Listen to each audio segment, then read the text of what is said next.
Cost control. Control में labour एक ऐसा एलिमेंट है कॉस्ट का जो कि बहुत ही इंपॉर्टेंट और कहिए कि कांट इमेजिन प्रोडक्ट, आप प्रोडक्ट की कल्पना ही नहीं कर सकते हैं विदाउट लेबर। लेबर को मैक्सिमम अगर टाइम रेट बांध दिया गया कि वो 12 घंटे काम करेगा, 12 आवर्स वो काम करता है, तो उसको मजदूरी मिलती है 10,000 रुपये पर मंथ। ठीक है, ये उसकी ये अगर फिक्स कर दिया गया। लेकिन एक मजदूर 100 यूनिट बनाता है और एक यूनिट की वैल्यू उसकी है 120 रुपए ईच यूनिट, तो क्या हो जाएगा बच्चों, उसकी एक दिन की मजदूरी कितनी हो जाएगी?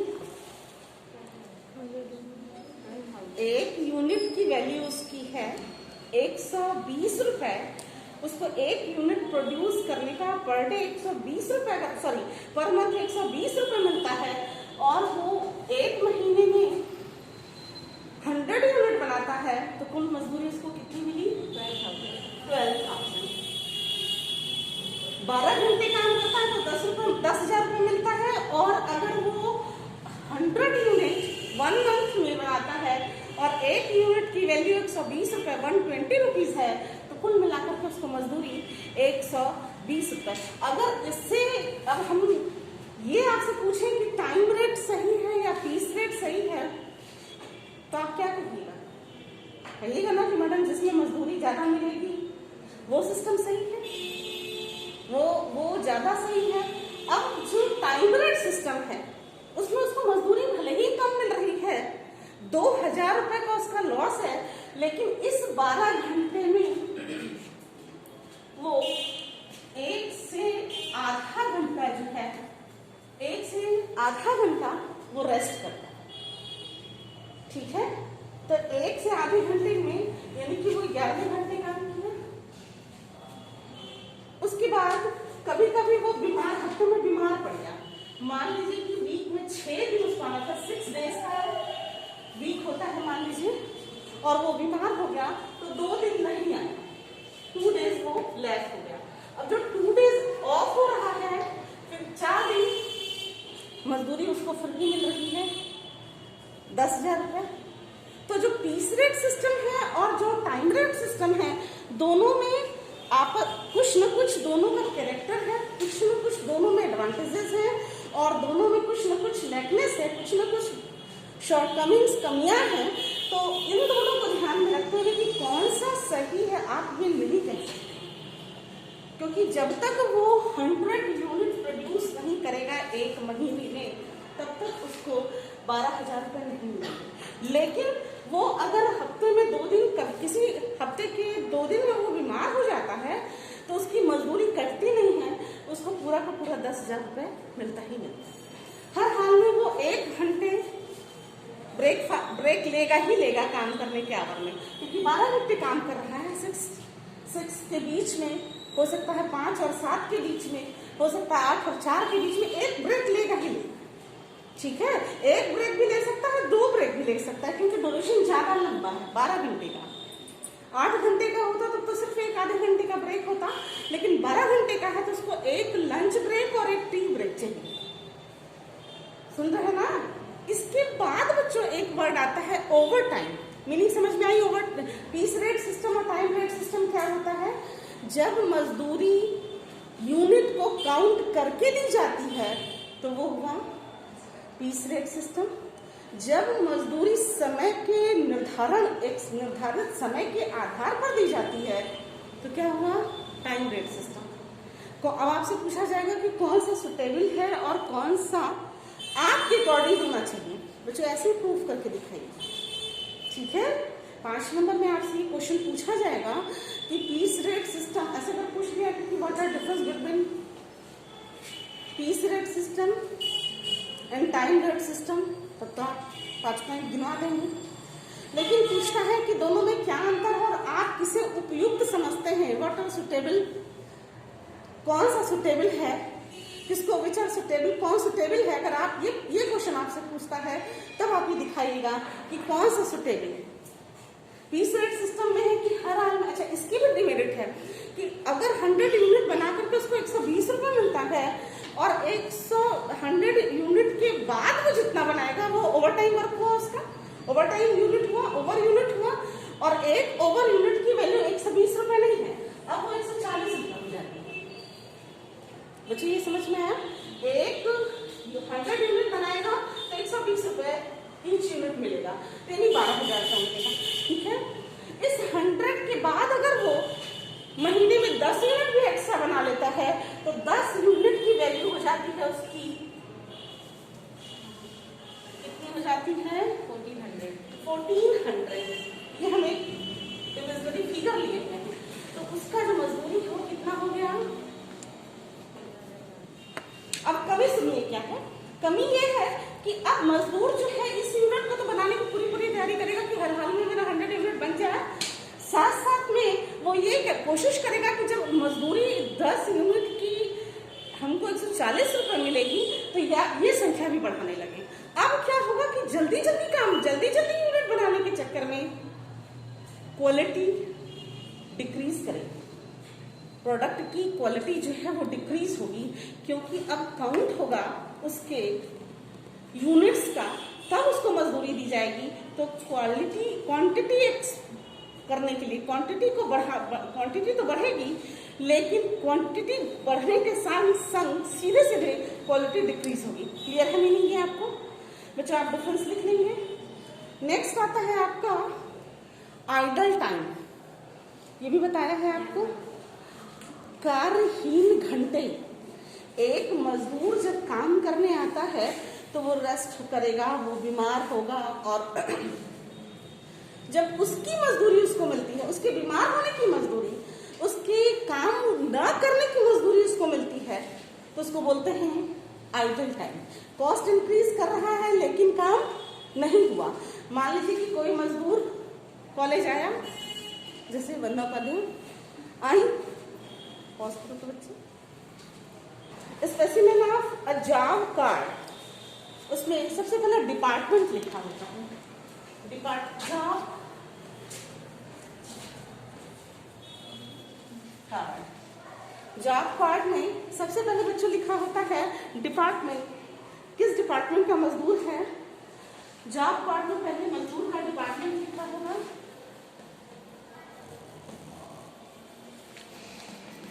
ठीक है, फिर वर्क लिखा होगा, उसका क्या काम है वो लिखा होगा, उसके वर्क का, जॉब का नेचर,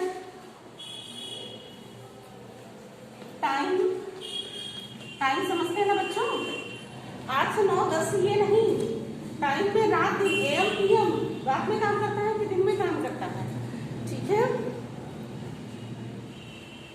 मशीन, किस मशीन पे काम करता है, मशीन नंबर,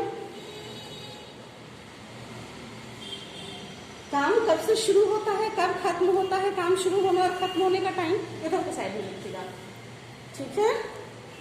कब work start time, work finish time, job number, date,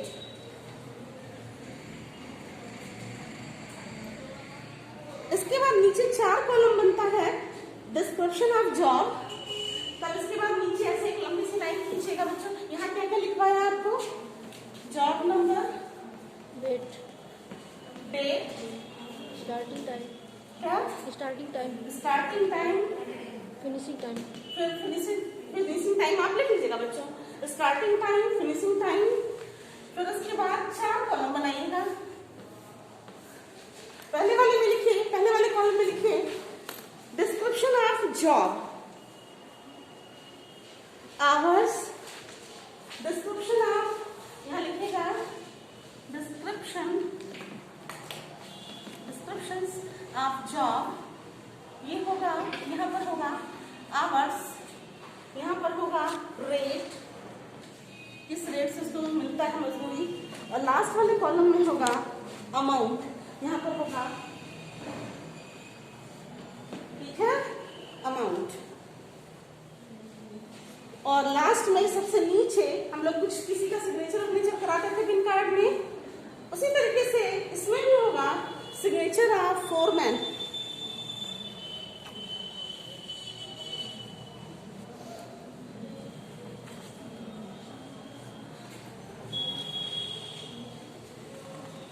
next topic है बच्चों पे रोल, पे स्लिप।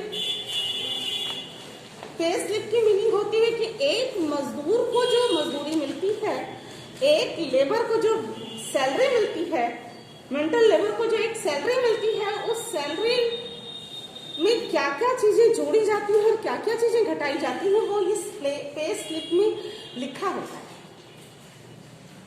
सुनिए क्या क्या होता है। नेम ऑफ वर्कर, सबसे पहले होता है यहाँ पर नेम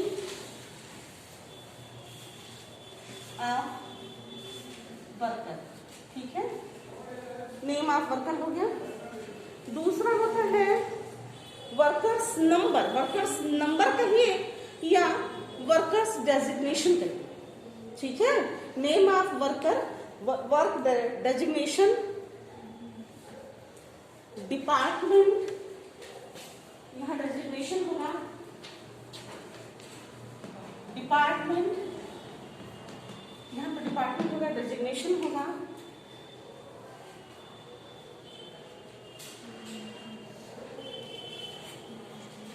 मंथ होगा, किस मंथ का बनाया जा रहा है, यहाँ लेफ्ट एंड राइट दोनों तरफ लिखना है, ठीक है। पे स्लिप में दोनों तरफ लिखना है। Name of worker, designation, department, किस डिपार्टमेंट से वो जुड़ा हुआ है, वेजेस पाता है तो भी उसको पे स्लिप मिलेगा, और अगर वो सैलरी पाता है तो भी उसको पे स्लिप मिलना ही मिलना है। फिर उसके बाद मंथ, किस मंथ की का बनाया जा रहा है पे स्लिप, वो देखिएगा। फिर है पीरियड, किस पीरियड का है, वेजेस किस पीरियड का उसको मिल रहा है, ठीक है बच्चों। सबसे पहले आता है, इसके बाद इसको मिटा रही हूँ, इसके नीचे आप लिखेंगे, सबसे पहले आता है बेसिक,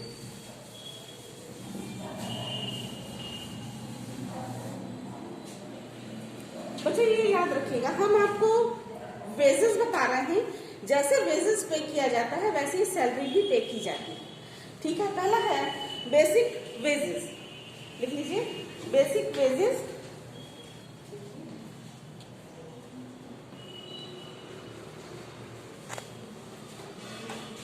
बेसिक वेजेस जो होती है वो रुपीज में होगी, ठीक है, आपको रुपीज में। Next overtime payment, overtime payment बच्चों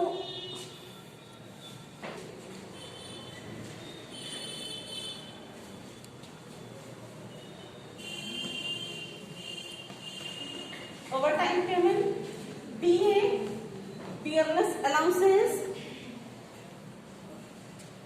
हाउस रेंट, HRA, बच्चों ये सब ऐसे से लिखते जाएगा, मतलब अमाउंट लिख रहे हैं, ठीक है, ऐसे लिखे जाए, ऐसे ऐसे कर दीजिएगा, ठीक है। HR, house rent allowances, bonus, बच्चों बोनस के लिए भी एक चीज सुना दूं आपको, बोनस सभी को मिलता है, केवल टीचर को नहीं मिलता है। टीचिंग ऐसा प्रोफेशन है, इसमें बोनस की कोई जरूरत नहीं होती है, ठीक। नेक्स्ट इसके बाद का टॉपिक है other allowances, other allowances, OROA बोलते हैं, OA, अदर अलाउंसेस। इतने को जोड़ दिया जाता है, क्या क्या जुड़ा पे स्लिप में, basic wages, over time payment, dearness allowances, house rent allowances, bonus और अदर अलाउंसेस, इनको जोड़ दिया जाता है। अदर अलाउंसेस में travelling allowances, medical allowances, medical facilities allowances. तो बच्चों मेडिकल फैसिलिटीज जो है वो कभी कभी किसी किसी को मिलता है, किसी किसी को नहीं मिलता है। उसके पीछे का कारण जानते हैं? अब देखिए बच्चों घटेगा क्या क्या। लेस कीजिए, लेस, इनको जोड़ दीजिएगा, लेस कीजिए,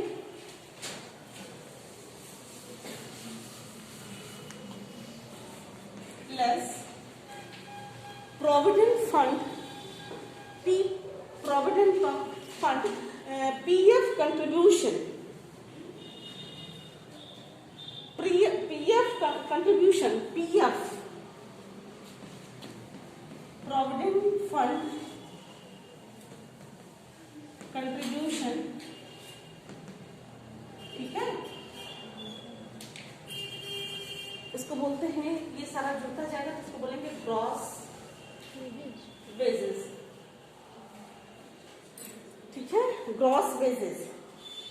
ईएसआई कंट्रीब्यूशन, ईएसआई सामूहिक राज्य बीमा इसको बोलते हैं, ठीक है। इनकम टैक्स,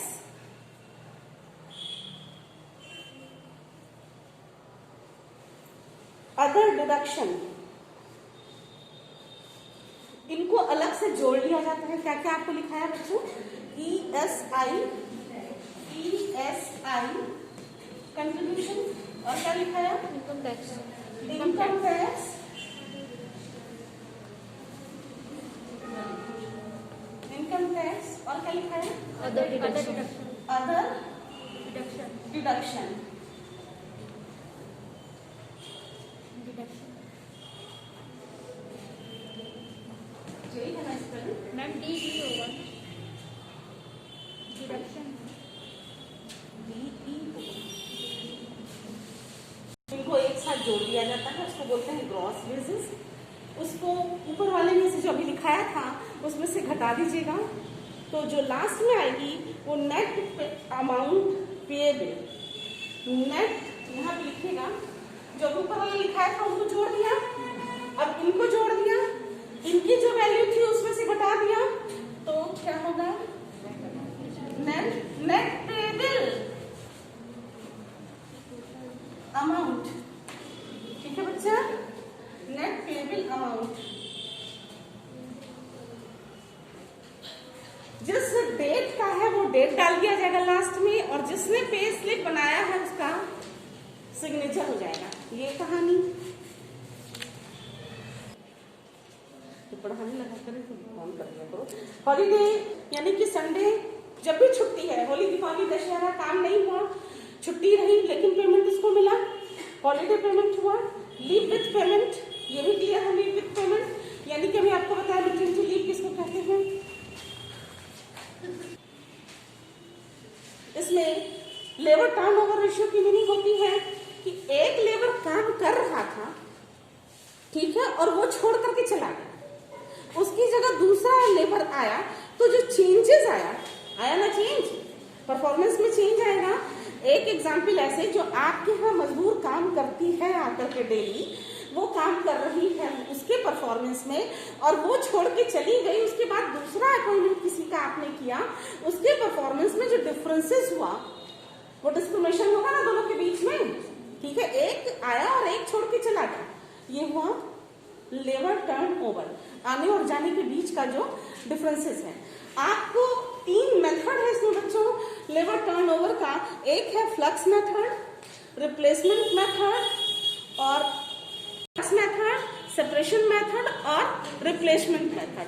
ये तीनों मेथड अब कल पढ़ाऊंगी आपको, ठीक है। आज के लिए इतना ही छोड़ रही हूँ।